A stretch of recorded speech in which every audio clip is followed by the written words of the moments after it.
Quand le Seigneur rétablira les captifs de son peuple, Jacob se réjouira et Israël sera dans l'allégresse. Cette prophétie est proclamée de manière diachronique et temporelle. Autrement dit, elle prophétise principalement la libération des captifs babyloniens, qui sera accomplie par Cyrus, roi du royaume médo-perse, en 539 avenue Jésus-Christ. Ce qui est surprenant, c'est que cette prophétie ait été proclamée vers 1000 avenue Jésus-Christ, il y a plus de 400 ans, bien avant la captivité des Israélites. Ah. Pourtant, David prophétise que les Israélites, pas encore en captivité, seront libérés et reviendront de leur captivité, comme s'ils étaient déjà captifs en terre étrangère. Si oui, qu'est-il arrivé à cette prophétie? Environ 100 ans après sa proclamation, Israël fut divisé en deux royaumes, le royaume de Juda et le royaume d'Israël.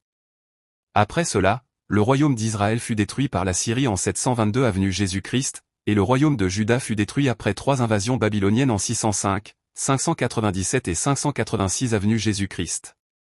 Après cela, nous pouvons confirmer qu'Israël a été libéré et ramené sur terre en 539 avenue Jésus-Christ par Cyrus, roi de l'Empire médo-perse. En d'autres termes, nous pouvons confirmer que la prophétie du texte d'aujourd'hui s'accomplit exactement.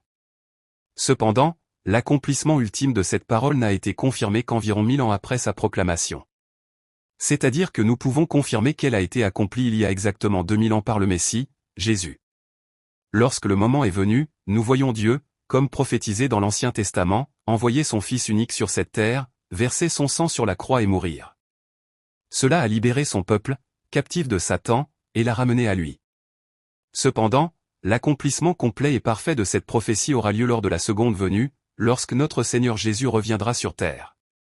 Lorsque cela se produira, Jacob, les Israélites spirituels, le peuple de notre Dieu, sera libéré de l'oppression et de la captivité de Satan et entrera au ciel éternel, où il vivra éternellement dans la joie et la complaisance en Dieu. Si vous souhaitez en savoir plus, abonnez-vous.